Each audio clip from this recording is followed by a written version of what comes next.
پرانے زمانے کی بات ہے کہ طولون نامی ایک حاکم گزرا ہے۔ وہ دیندار مزاج کا آدمی تھا۔ اس وقت کے حاکم دنیا دار ہونے کے باوجود دیندار بھی ہوا کرتے تھے۔ اس نے ایک مرتبہ ایک بچے کو لاوارث پڑا دیکھا تو وہ سمجھ گیا کہ اس کی ماں نے اس کو جنا اور اسے یہاں چھوڑ دیا۔ چنانچہ اس نے بچے کو اٹھایا۔ اس نے بچے کا نام احمد رکھا، لیکن وقت کے ساتھ ساتھ وہ امن یتیم کے نام سے مشہور ہو گیا۔ اب اس نے احمد یتیم کو بیٹوں کی سی محبت دی، اس کی بہت ہی اچھی تربیت کی، پھر اس کو اپنا خاص مصاحب بنا دیا۔ احمد یتیم بھی بڑا ایماندار، نیکوکار اور پرہیزگار نوجوان بنا۔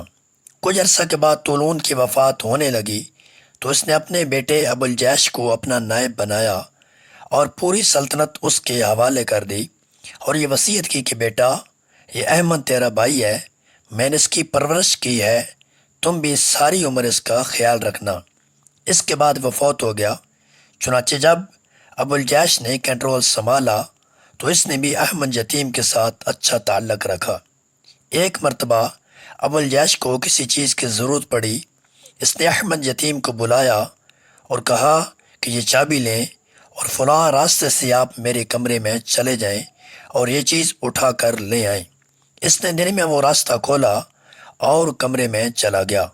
وہ جیسے اس کمرے میں داخل ہوا تو اس نے دیکھا کہ ابو الجیش کی ایک باندی جو بڑی خوبصورت تھی اور ابو الجیش اس کے ساتھ بڑی محبت کرتا تھا، وہ اس وقت اس کمرے میں کسی خادم کے ساتھ زنا کی مرتکب ہو رہی تھی۔ اس باندی کو توقع ہی نہیں تھی کہ دن کے وقت بھی مرد کمرے میں واپس آ سکتا ہے۔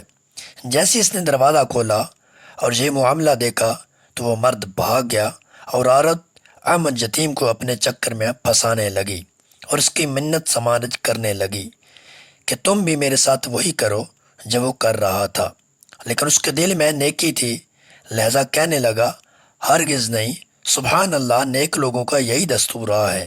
چنانچہ احمد مقیم اس بدکار عورت کے چنگل سے نکل گئے اور وہ چیز اٹھا کر اس کمرے سے واپس آ گئے۔ اب اس باندی کے دل میں یہ بات کھٹک گئی کہ اگر یہ جا کر میری شکایت لگائے گا تو مجھے قتل کر دیا جائے گا، لیکن انہوں نے اس کا پردہ رکھا اور آ کر وہ چیز ابو الجیش کو دے دی اور بات گول کر دی۔ ابو الجیش نے انہی دنوں میں ایک اور نکاح کر لیا اور دوسرا نکاح کرنے کی وجہ سے پہلی بیوی کے پاس وقت گزارنے میں ذرا کمی آنے لگی، چونکہ وہ دل میں سوچتی تھی کہ اس کا کوئی نہ کوئی رد عمل ہوتا ہے۔ اس لیے اس کے دل میں یہ بات کھٹک گئی کہ احمد یتیم نے میرے خاوند کو سب کچھ بتا دیا ہے، جس کی وجہ سے میرے خاوند کی توجہ مجھ سے ہٹ گئی ہے۔ عورت کے دل میں جب حسد آ جائے تو پھر وہ کیا مکاریاں کر گزرتی ہے۔ چنانچہ اس نے سوچا کہ میں کسی طرح احمد یتیم کو راستے سے ہٹاؤں۔ ایک دن ابو الجیش اس سے ملنے کے لیے آیا۔ جب اس نے دیکھا کہ میاں بڑی محبت کی نظر سے دیکھ رہا ہے اور پیار دے رہا ہے تو اس وقت وہ رونے لگ گئی۔ اس نے کہا، تم رو کیوں رہی ہو؟ وہ کہنے لگی، میں کیا بتاؤں، ایک دن احمد وکیم میرے کمرے میں آیا تھا، اس نے میرے ساتھ بدکاری کی کوشش کی اور میں نے بڑی مشکل سے اپنے آپ کو اس کے چنگل سے بچایا تھا۔ جب ابو الجیش نے یہ سنا تو اسے یاد آیا کہ ہاں، میں نے ایک مرتبہ دن کے وقت احمد یتیم کو چابی دے کر بھیجا تھا، اس وقت اس نے میرے حرم کے ساتھ خیانت کرنے کی کوشش کی ہوگی۔ یہ سوچ کر اس کی آنکھوں میں خون اتر آیا کہ یہ اتنا خائن شخص ہے۔ اس نے اسی وقت نیت کر لی کہ میں احمد یتیم کو قتل کروا دیتا ہوں۔ چنانچہ جب وہ دربار میں آیا تو اس نے اپنے خاص بندے کو بلایا اور اسے کہا کہ میں ایک آدمی کو برتن دے کر آپ کی طرف بھیجوں گا اور وہ آپ کو میرا یہ پیغام دے گا کہ اس برتن کو کستوری سے بھر دو۔ آپ کو یہ کام کرنا ہے کہ وہ برتن جو بندہ لے کر آپ کے پاس آئے گا، آپ اس کو قتل کر کے اس کا سار اس برتن میں ڈال کر میرے پاس لے آنا۔ پھر اس نے احمد یتیم کو بلوایا اور اس سے باتیں کرنا شروع کر دی۔ جب اس کا غصہ ٹھنڈا ہوا تو اس نے احمد یتیم کو وہ برتن دیا اور کہنے لگا کہ آپ فلاں بندے کے پاس جائیں اور اسے کہیں کہ وہ اس کو کستوری سے بھر کر لائے۔ احمد یتیم کو تو کچھ پتہ ہی نہیں تھا۔ یہ برتن لے کر کچھ آگے گیا تو راستے میں اس آدمی سے ملاقات ہو گئی جس نے باندی کے ساتھ زنا کا ارتکاب کیا تھا۔ اس نے احمد یتیم سے وہ برتن لے لیا کہ یہ کام میں کر دیتا ہوں۔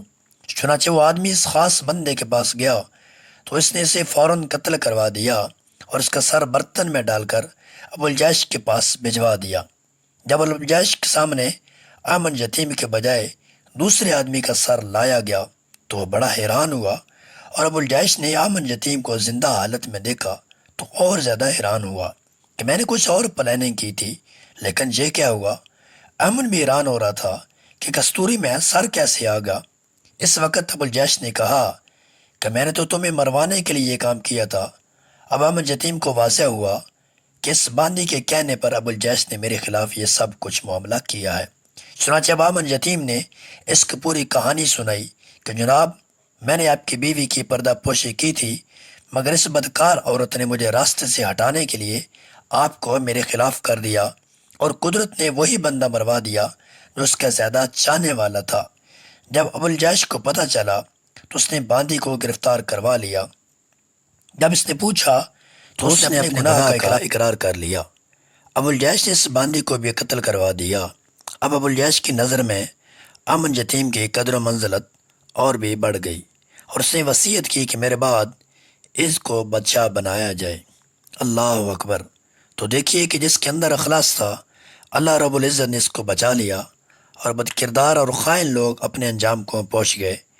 لہذا یہ دستور ذہن میں رکھ لیں کہ مخلص بندہ جب بھی کسی کام کے لیے قدم اٹھاتا ہے، اللہ رب العزت اس بندے کو سرخرو فرما دیتے ہیں۔